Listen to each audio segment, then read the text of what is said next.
Je vous...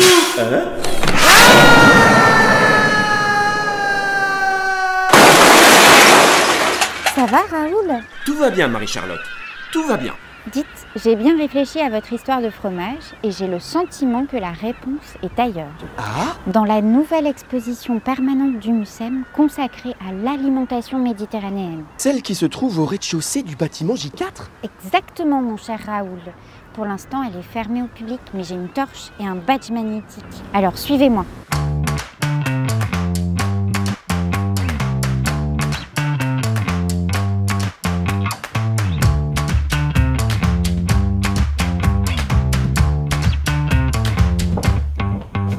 Et voilà, Raoul, nous y sommes. Le Grand Mezzé? C'est quoi ça, un Grand Mezzé, Marie-Charlotte? C'est une exposition sur l'alimentation méditerranée au MUSEM, dont un bon nombre d'œuvres ici présentes proviennent des collections du MUSEM qui sont stockées dans un lieu, le Centre de conservation et de ressources à la Belle de Mai. Ah? Et le mezzé, c'est un assortiment de plats, le plus souvent servi froid, et c'est une spécialité que l'on retrouve dans la cuisine grecque, turque. Et dans la cuisine du Lochental? Ça, je n'en suis pas certaine. Cependant, ce que je sais, c'est que l'alimentation méditerranéenne s'est toujours enrichie d'apports extérieurs au cours de son histoire. Alors allons-y, Marie-Charlotte.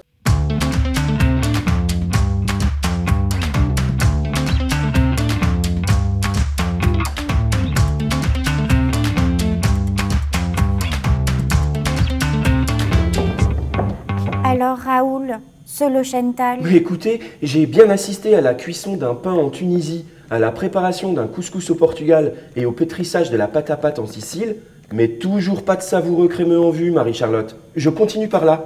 Vous me suivez?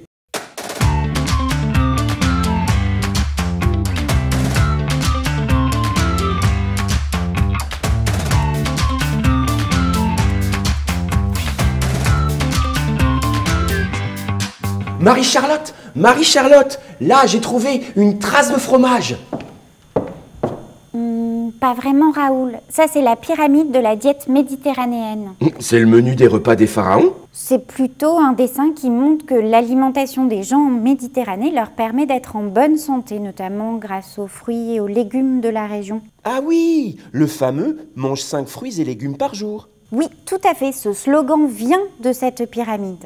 Vous savez, il y a toujours eu un lien étroit entre l'alimentation et la santé. Venez, je vais vous montrer.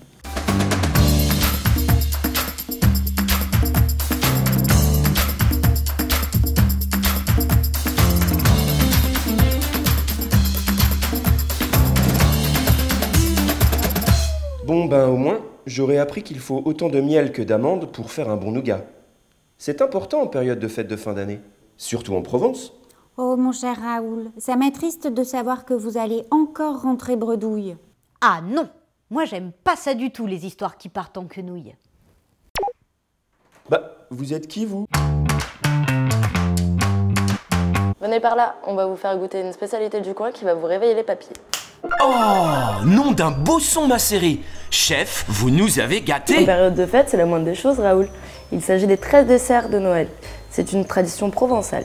Ah oui, effectivement, il y a plein de produits que l'on retrouve en Méditerranée. Les dattes, les figues, les fruits confits. Les nougats, blancs et noirs. D'ailleurs, chef, si vous êtes à court d'idées, je vous conseille la recette du nougat du MUSEM. Vous m'en direz des nouvelles.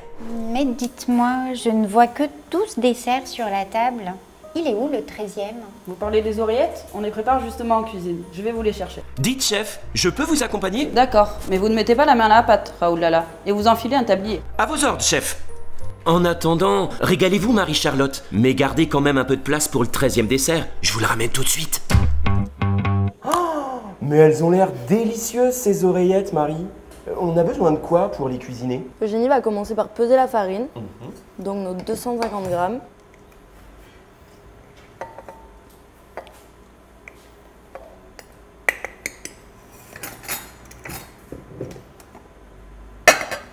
On forme un puits avec la farine.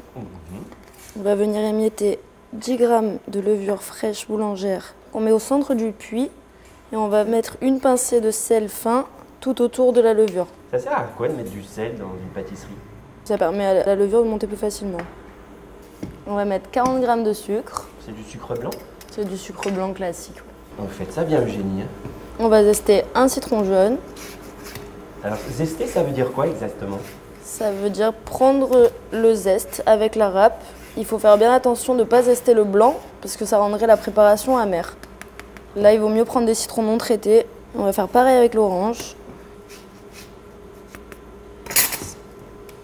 On va mettre 2 cuillères à soupe de fleurs d'oranger. 2 cuillères à soupe de fleurs d'oranger. 2 cuillères à soupe de lait. D'accord.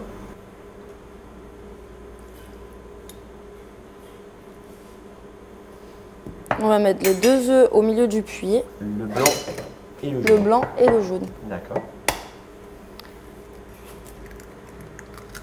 Je vais commencer à mélanger avec les doigts dans le cul de poule. Alors, on va rajouter 80 g de beurre. Et on le fait fondre avant le beurre, Marie? Non, Raoul, on le laisse à température ambiante pour que ça soit plus facile à travailler. D'accord. Donc moi, je commence à mélanger. Voilà, c'est pour ça que le beurre, il faut qu'il soit mou, sinon c'est très compliqué à travailler. D'accord. Il s'incorpore pas bien à la pâte. Ok. Là, pour que tu vois mieux, Raoul, on va la finir sur le plan de travail. Alors, on farine le plan de travail pour éviter que le pâton ne colle trop. D'accord. Donc le pâton, c'est ce qui est avant la pâte, c'est ça? Voilà. Une fois qu'elle est préparée, qu'elle est lisse et homogène, on va pouvoir dire que c'est une pâte. D'accord. Donc là, on la prend sur le plan de travail et on fait ce qu'on appelle fraiser pour incorporer bien le beurre mou qu'on a mis tout à l'heure. Et elle va garder le goût de fraise jusqu'à la fin? Non, Raoul. Là, une fois que le beurre est bien incorporé et que ta pâte est lisse et homogène, on va pouvoir la replacer dans le cul de poule pour qu'elle se repose pendant 2 heures. 2 heures, d'accord. Et voilà. Magnifique!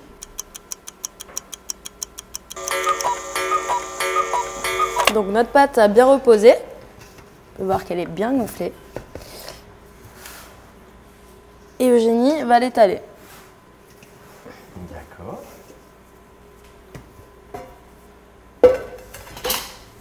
Donc vous l'étalez d'abord avec votre main? On l'aplatit un peu avec la main et puis on vient la réétaler avec le rouleau à pâtisserie. D'accord.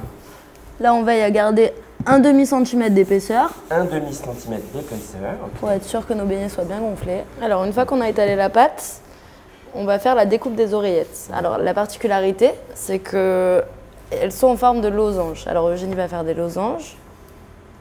On va faire une incision au milieu Ok. et on va venir plier un des coins du losange dans l'incision. D'accord. Ah oui, ça se glisse dedans en fait. Voilà. Waouh. Ah, c'est très technique, hein. C'est assez technique. On les remet dans la farine, on réaplatit et on recommence. D'accord. Et une fois qu'on a toutes nos formes, qu'est-ce qu'on fait? On va relaisser reposer la pâte Ok. encore 1 heure 1 heure. avec un torchon humide. Comme tout à l'heure. Ouais, exactement comme tout à l'heure. Maintenant que les oreillettes ont bien reposé, on va pouvoir les cuire. Dans la friteuse. Donc dans une huile à 170 degrés. 170 degrés, ok. Mais il faut éviter que ça brûle, quoi. Exactement. C'est assez rapide quand même comme cuisson. D'accord. Il faut être patient, hein. Patient et sportif. Et voilà. Les oreillettes sont cuites. Et pour finir, il reste plus qu'à saupoudrer. Oh! Elles sont encore toutes chaudes. Je vais les servir en salle.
Et voilà, Marie-Charlotte, les oreillettes des chefs.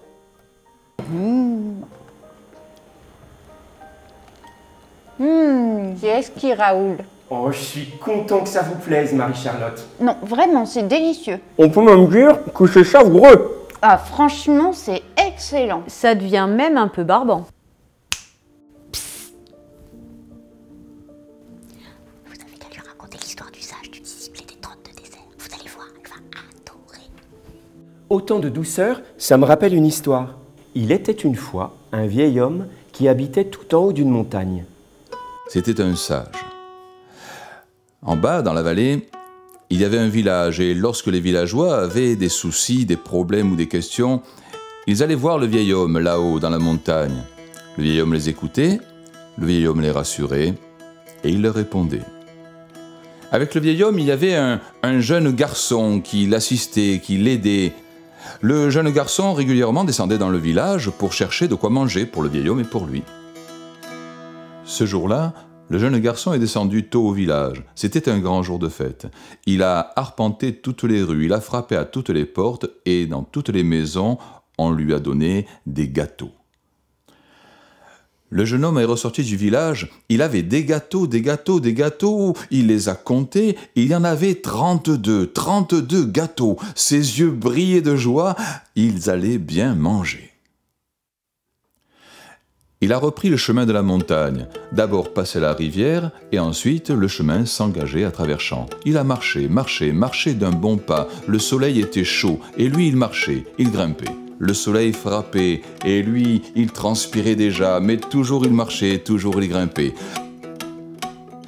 Le chemin a traversé les champs, le garçon marchait, le chemin est arrivé dans les prairies, dans les prés, le garçon avançait, le chemin continuait, le garçon était fatigué. Il s'est arrêté, il s'est assis et il a regardé ses gâteaux. Il avait faim, ça lui faisait envie. Et il s'est dit, mon maître est un homme juste, bon, généreux.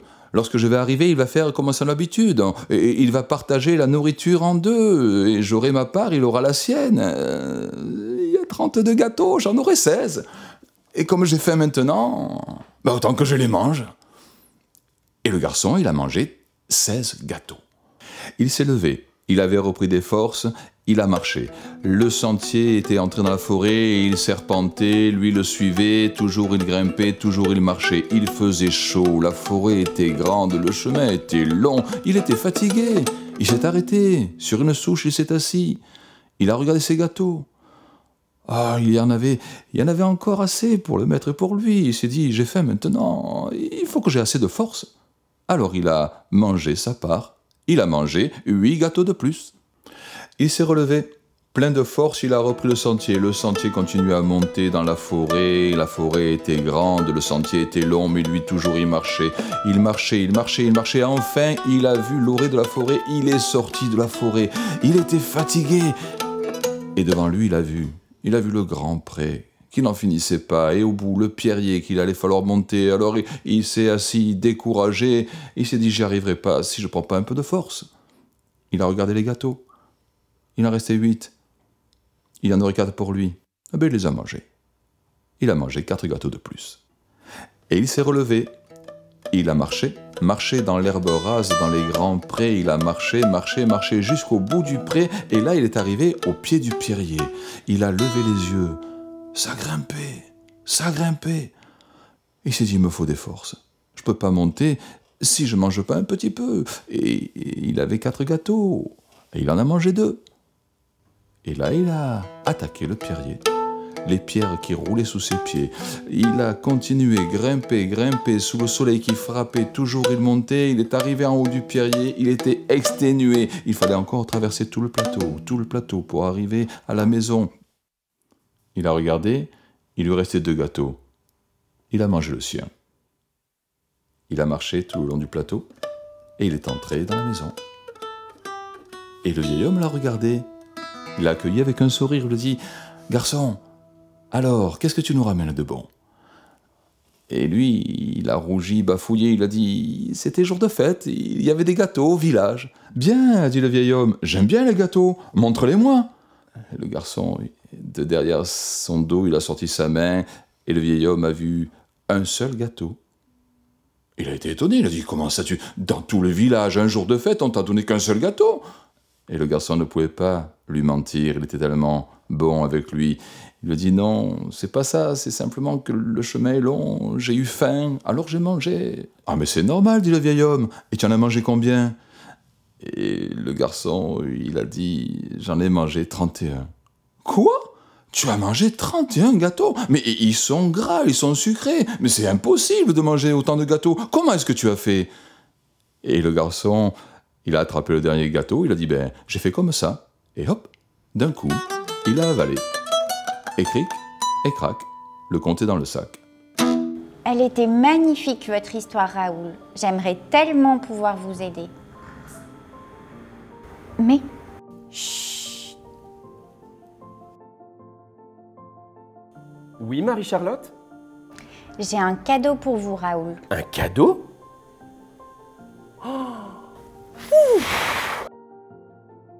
Oh, nom d'une brousse du Rove, le savoureux crémeux du Le Tchental. Mais vous l'avez trouvé où, Marie-Charlotte? Au centre de conservation et de ressources du Mucem, à Marseille, à la Belle de Mai. Ah bon? Le Mucem conserve du fromage à la Belle de Mai? Oui, entre autres choses. On conserve aussi des objets. Ah. Désolée de vous déranger pendant le repas, mais... Je vous rappelle que la e-séance de 17h30 nous attend. Mais vous avez raison. Quel est le film au programme ce soir? Alors aujourd'hui, c'est déjà un peu Noël. Il y a 2 films à la e-séance.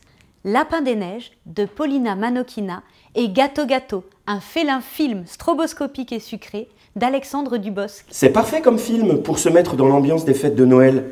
Vous m'accompagnez, Marie-Charlotte? Avec plaisir, Raoul Lala.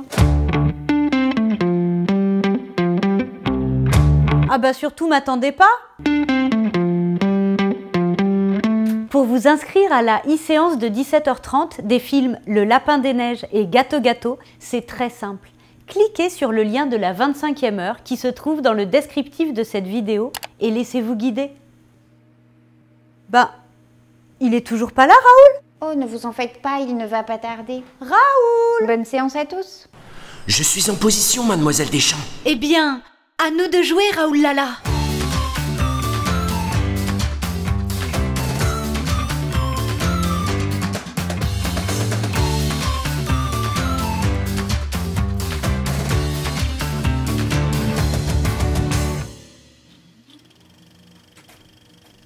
Tout de même, c'est un peu étonnant qu'il ne soit toujours pas là. Vous ne trouvez pas? Oh oui! Ça vraiment, c'est étonnant.